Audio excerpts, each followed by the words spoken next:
So how did you get started and why? Well, for us, we're driven by passion. We're driven by passion to document the voices of people in rural communities, to empower them with the right set of tools so that they can hold government to account on their action or inaction. And it started with the story of Bagega community, where at that time in 2012, 1,500 children's lives were at stake that needed urgent medical attention. And at that time, government was not releasing the over $5.3 million that was needed, which was over 350 million naira, to ensure that the environment was cleaned up so that doctors that were on ground would administer free treatment. And for us, it's just to be able to use our tools, our mobile tools, to document these voices by doing short videos and taking pictures, because as they say, evidence is power, and sharing this information on social media platforms, Twitter, Facebook, and other platforms, which galvanize the voices of citizens to amplify those voices at the grassroots, and had government to respond by approving and releasing the needed fund. But that, for us, it went beyond just approval and release, to ensure that we also track these funds from Abuja and see impact on the ground in these rural communities. That's where the campaign started, called Follow the Money, which evolved and became an organization called Connected Development with the acronym CODE. Thank you very much for that. So what would you say has been the most challenging period for Connected Development?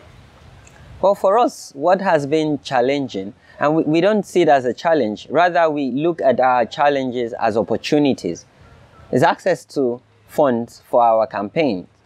But one key challenge is access to information, because there's a lot of secrecy in government.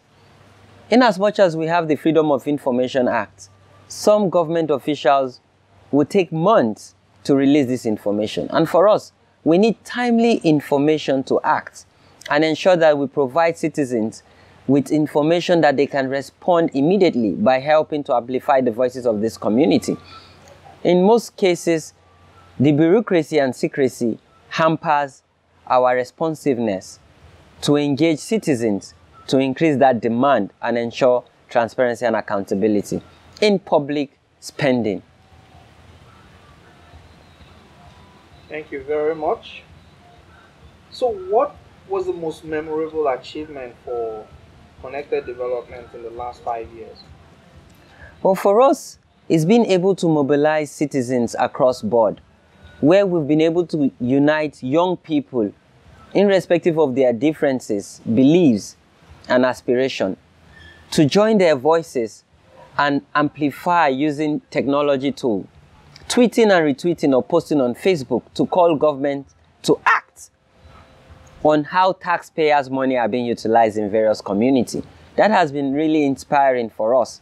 We've seen situations where people who don't even know where a community resides are tweeting, or people who don't even come from a region or a particular community are adding their voice to hold their government to account. That has been really inspiring and has motivated us to actually move from follow the money to I follow the money, where we're now building a community of citizen-led grassroots movement, where citizens can start their own campaign, take ownership of this movement, and hold their government to account across board, and most importantly in rural communities where we don't even have access to internet or mobile phone. That is very good work that you're doing. But today it seems that government is getting rather impatient with the NGO community and social media, with the NGO bill, with the social media bill, with the anti-hate speech bill. What do you think CSOs and NGOs can do to protect the important work they're doing from the regulation of government? Well, we need as citizens, as activists and civil society, to understand that government is just less than 5% of the population of Nigeria. And when we say government, we need to also understand that we have elected these very few people to select some other few people to represent the collective interests of the Nigerian people. And the beauty of democracy is freedom of speech and expression. And if you take that from the people, then there's no use to call it a democracy. Rather, you're taking us back to the military regime and just call it a democracy. And democracy, the beauty of our very young democracy is allowing people and citizens to express themselves. And mind you, those are the same citizens and people that have elected you under the same democracy to represent their collective interest. And believe you me, citizens have not asked government to put forward any bill or any regulation to hamper them to express themselves and contribute towards governance. So it's not about government, but overall it's supposed to be and must always be about governance. And governance for the people, by the people. Very, very strong point noted. Yes, you're doing very amazing work now. What does the next 5 years look for you personally and for connected development?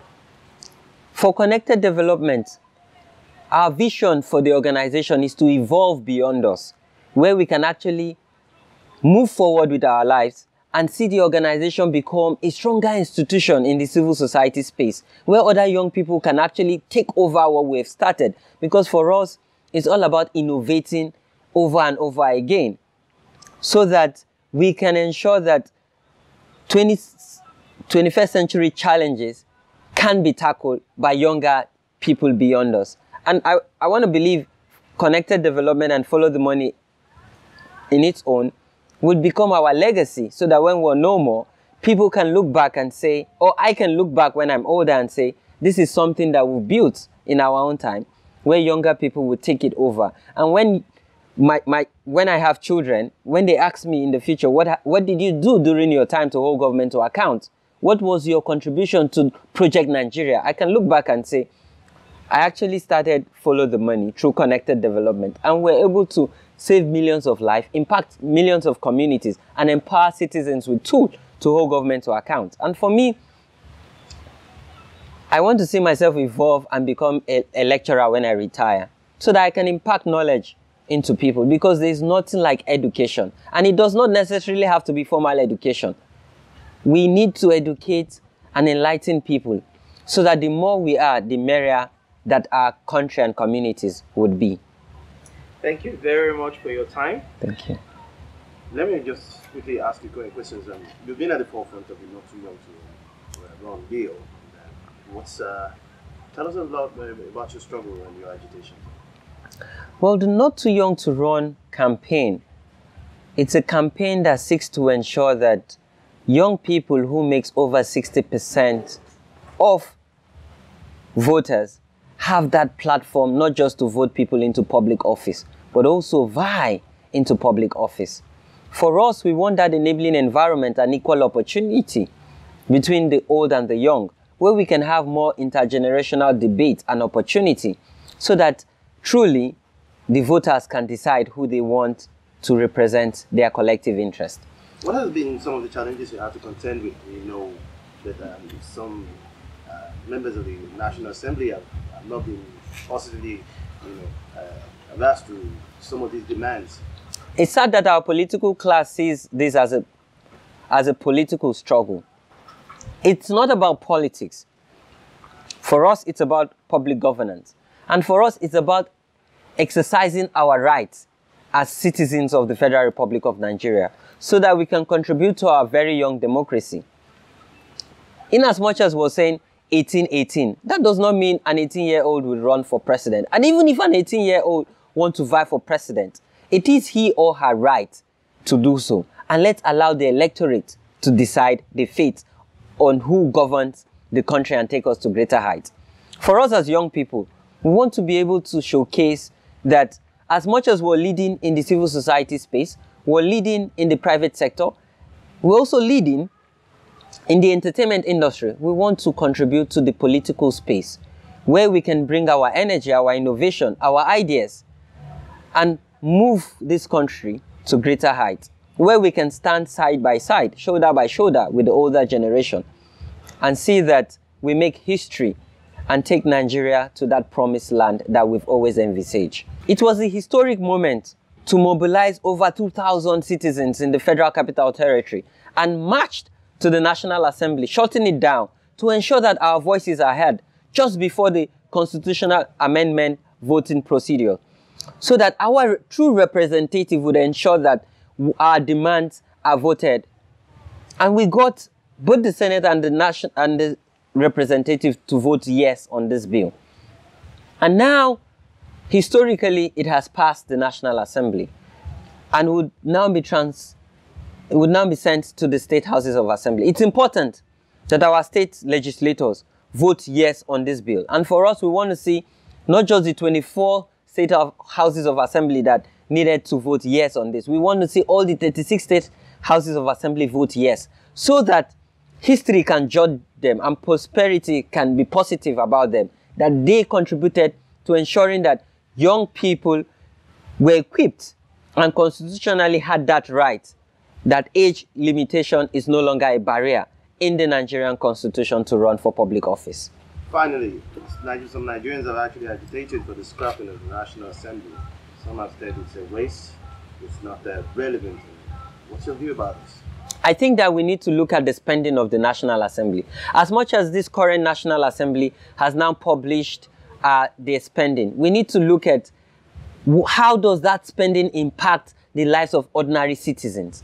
You can't allocate billions of naira to the National Assembly and we can't see value for our money as taxpayers. It's important that citizens would now be the one to tell the National Assembly how much they really need to spend and what kind of result we want to see from the National Assembly. I think we need to debate this broader and say that we need to have one singular legislative assembly so that we can probably collapse the Senate and the House of Representatives, so we can have true representation rather than having a camera representation of the Nigerian people to create policies that affect them directly, not policies that regulate and keep their interests in office. Different sections of the country have called for restructuring. I mean, notable leaders.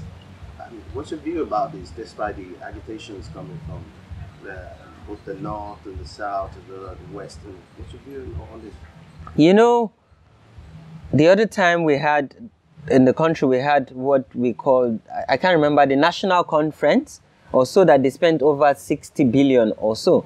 And now some few people, and it started with the political class, the elite, saying, you know, we need to restructure. If truly we want to restructure, let us come to equal terms. If an 18-year-old can vote into office, can vote someone into office and cannot be voted into office, what kind of restructuring are we talking about?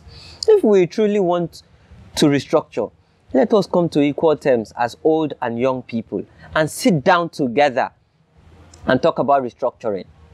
You cannot appoint a few minority. I will call them minority because it's the minority that is representing our interest. They're less than 5% of our population. You can't call a few minority to the table and say you want to debate restructuring. If you want to restructure, let us all be on that decision-making table and have equal rights and equal opportunity. And then we can talk about restructuring Nigeria and taking Nigeria to greater height. But most importantly, we need to look at how public resources are being utilized for the people